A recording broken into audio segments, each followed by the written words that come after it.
اور دیکھو ہم تمہیں آزمائیں گے، وَلَنَبْلُوَنَّكُمْ، ہم لازماً آزمائیں گے تمہیں، بِشَيْءٍ مِّنَ الْخَوْفِ، خوف کی کیفیت طاری کر کے، وَالْجُوعِ، بھوک، فقر اور فاقہ، وَنَقْصٍ مِّنَ الْأَمْوَالِ، مالی نقصان، وَالْأَنفُسِ، جانی نقصان، وَالثَّمَرَاتِ، اور ثمرات، پھلوں اور میووں کا نقصان۔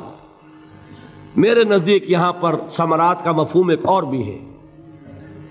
ایک تو صاف تھا کھجور کی فصل تیار ہے، غزوہ تبوک جانے کا حکم مل گیا، کون اتارے گا؟ اور کھجور وقت پر اتری نہیں، برباد ہو جائے گی۔ یہ ہو رہا ہے نا میووں کا نقصان۔ اور میرے نزدیک یہاں یہ بھی ہے، بسا اوقات بہت سی محنتوں کا نتیجہ انسان دیکھتا ہے کہ ضائع چلا گیا، میں نے 10 سال محنت کی، حاصل کوئی نہیں نکلا۔ یہ ثمرات کیا ہیں؟ محنتیں، محنتوں کے ثمرات کا ضیاع۔ کوشش آپ نے کی، قسمت کی خوبی دیکھی ہے، ٹوٹی کہاں کمن، 2-4 ہاتھ جب کے لبے بام رہ گیا۔ Be prepared. ایک شاعر کے یہ اشعار ہیں، وہ کمیونسٹ تھا، میں نام بھی نہیں لیتا، لیکن یہ کہ یہ اسی انقلابی، چونکہ ان کا بھی ایک انقلابی نظریہ ہے، انقلابی عمل میں یہ سارے مراحل آتے ہیں۔ کوئی سیٹ بیک آیا فرض کیجئے، کوئی ناکامی ہو گئی، تو اپنے ساتھیوں کو دل بندھانے کے لیے یہ فصل امیدوں کی ہمدم اس بار بھی غارت جائے گی، سب محنت صبحوں شاموں کی اب کے بھی اکارت جائے گی۔ میرے نزدیک یہ ثمرات کا جو لفظ یہاں آیا ہے، وَنَقْصٍ مِّنَ الْأَمْوَالِ وَالْأَنفُسِ وَالثَّمَرَاتِ، سب محنت صبحوں شاموں کی اب کے بھی اکارت جائے گی۔ دھرتی کے کونوں کھدروں میں پھر اپنے لہو کی کھاد بھرو، پھر مٹی سینچو اشکوں سے، پھر اگلی رت کی فکر کرو، پھر اگلی رت کی فکر کرو، جب پھر ایک بار اجڑنا ہے، ایک فصل پکی تو بھر پایا، تب تک تو یہی کچھ کرنا ہے۔ ایک مقصد ہے سامنے، انقلاب برپا کرنا ہے۔ ایک کوشش ناکام ہو جائے کوئی پرواہ نہیں، نیکسٹ، پھر تیار رہو ناکامی کے لیے۔ ایسا نہ ہو جو انگریزی میں کہتے ہیں hope for the best but be prepared for the worst.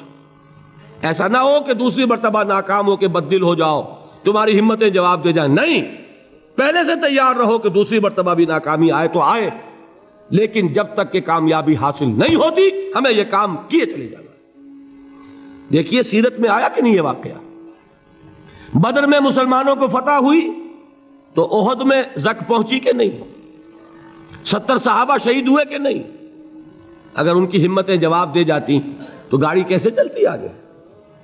تو فرمایا وَلَنَبْلُوَنَّكُمْ بِشَيْءٍ مِّنَ الْخَوْفِ وَالْجُوعِ وَنَقْصٍ مِّنَ الْأَمْوَالِ وَالْأَنفُسِ وَالثَّمَرَاتِ، ہم تمہیں لازماً آزمائیں گے، خوف کی کیفیت سے، فقر و فاقے کی کیفیت سے، بھوک سے، جان کے نقصان سے، مال کے نقصان سے، محنتوں کے حاصل کے ضائع ہو جانے سے۔ وَبَشِّرِ الصَّابِرِينَ، اور اے نبی بشارت دیجئے صبر کرنے والوں کو، الَّذِينَ إِذَا أَصَابَتْهُمْ مُصِيبَةٌ، وہ کہ جب ان پر کوئی تکلیف آئے، کوئی مصیبت آئے، کوئی آزمائش آئے، قَالُوا إِنَّا لِلَّهِ وَإِنَّا إِلَيْهِ رَاجِعُونَ، وہ یہ کہیں کہ ہم اللہ ہی کے ہیں، اللہ ہی کی طرف لوٹ جانا ہے۔ یہ وہی انداز ہے جو میں نے فارسی کا شعر سنایا تھا آپ کو کہ سرے تسلیم خم ہے جو مزاج یار میں آئے۔ وہ ہمارا مولا ہے، ہمارا آقا ہے، اگر اسے یہی منظور ہے تو ہمیں بھی یہی منظور ہے۔ میں نے تسلیم و رضا کی بات کی تھی نا، آپ کو کچھ شعر سنائے تھے، ایک شعر اور سنیے، اور یہ کس کا ہے؟ محمد علی جوہر کا۔ ایک مرتبہ جیل گئے، ان کی ایک بیٹی جوان بیمار ہوئی، فوت ہو گئی، باہر چھوڑا انگریز نے، جاؤ بھائی دفن کر دو بیٹی کو۔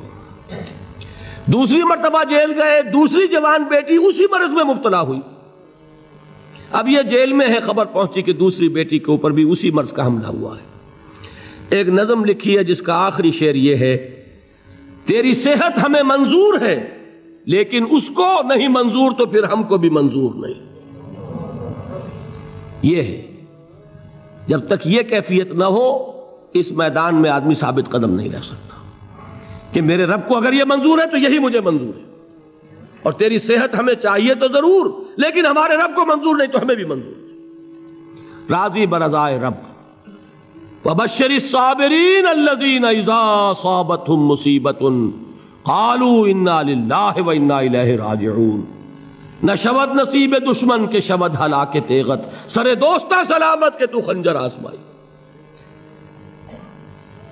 اولئک علیہم صلوات من ربہم ورحمہ، یہی ہیں وہ لوگ جن پر ان کے رب کی طرف سے عنایتیں ہیں اور رحمتیں ہیں۔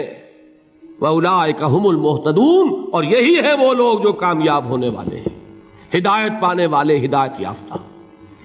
اسی سورہ بقرہ میں ذرا آگے چل کر، یہ تو ہے 20واں رکوع، 19واں رکوع، 21ویں رکوع کی پہلی آیت ہے لَيْسَ الْبِرَّ أَن تُوَلُّوا وُجُوهَكُمْ قِبَلَ الْمَشْرِقِ وَالْمَغْرِبِ وَلَٰكِنَّ الْبِرَّ مَنْ آمَنَ بِاللَّهِ وَالْيَوْمِ الْآخِرِ وَالْمَلَائِكَةِ وَالْكِتَابِ وَالنَّبِيِّينَ وَآتَى المال على حبه ذوي القربى واليتامى والمساكين وابن السبيل والسائلين وفي الرقاب وأقام الصلاة وآتى الزكاة والموفون بعهدهم إذا عاهدوا والصابرين في البأساء والضراء وحين البأس۔ اب یہ آیت جو ہے سورۃ العصر میں جو مضامین آئے تھے سارے اس میں موجود ہیں۔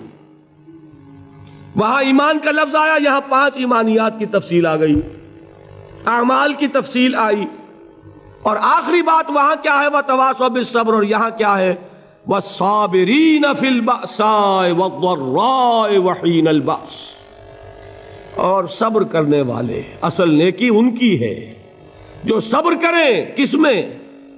جنگ کے وقت، ذرائے، بأسائے، بأسا کہتے ہیں فقر اور فاقہ، واحد آئے گا باس تو اس کے معنی جنگ، اور باسا جمع میں آئے گا تو فاقہ، فقر، بھوک، اور ذرائے جسمانی تکلیف، ضرر، جسمانی تکلیفوں میں صبر کرنے والے، فقر اور فاقے میں صبر کرنے والے، اور جنگ کے وقت صبر کرنے والے۔ اولئک الذین صدقوا واولئک هم المتقون، یہ ہیں وہ لوگ جو صبر کرنے والے ہیں، یہ ہیں جو سچے ہیں، جو اپنے دعوے میں نیکی کے اور ایمان کے صادق ہیں، اور یہی وہ لوگ ہیں جو متقی۔ اگلی سورت ہے سورہ آل عمران، اس میں 2 لفظ آئے ہیں، آخری آیت یا ایھا الذین آمنوا اصبروا وصابروا ورابطوا واتقوا اللہ لعلکم تفلحون۔ دیکھیے یہاں صبر اور صابر جو تعلق جوہد اور جہاد کا ہے وہی ہے صبر اور مصابرت۔ صبر ایک طرفہ عمل ہے، آپ جھیل رہے ہیں، برداشت کر رہے ہیں، صبر علی المعصیہ، صبر علی الطاعہ، صبر علی الابتلاء، یہ سب کیا ہے؟ صبر۔ اور مصابرت کیا ہے؟ صبر کا صبر سے مقابلہ۔ یہ سورہ آل عمران، اب وقت نہیں ہے میں آپ کو سناتا اللہ تعالیٰ نے کیسے کیسے مسلمانوں سے کہا، مسلمانوں تمہیں زک پہنچی ہے تو انہیں بھی تو پہنچی تھی، ان کے 70 نہیں مارے گئے تھے بدر میں، ان کے حوصلے جو ہیں وہ تو پست نہیں ہوئے، وہ اگلے سال آ گئے تم پر چڑھائی کر کے، تم کیوں اتنا برا مان رہے ہو؟ تمہارے دل اتنے زخمی کیوں ہو گئے؟ تمہیں تکلیف پہنچتی ہے تو انہیں بھی پہنچتی ہے۔ اپنی غیرت جو ہے ہمیں ذرا اس کا جائزہ لینا چاہیے۔ لوگ باطل نظریات کے لیے کتنی قربانیاں دے رہے ہیں، لوگ باطل چیزوں کے فروغ کے لیے کتنی محنتیں کر رہے ہیں۔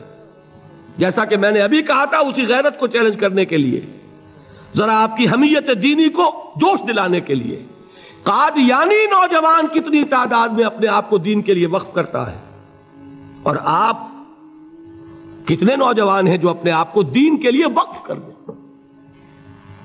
اور ہوں وہ کھاتے پیتے گھرانوں کے لوگ۔ یہ نہیں ہے کہ اگر کوئی اور کام نہیں کر سکتا تو پھر یہ ہے کہ وہ دین کے کام میں لگ جائے۔ باصلاحیت لوگ، کھاتے پیتے لوگ،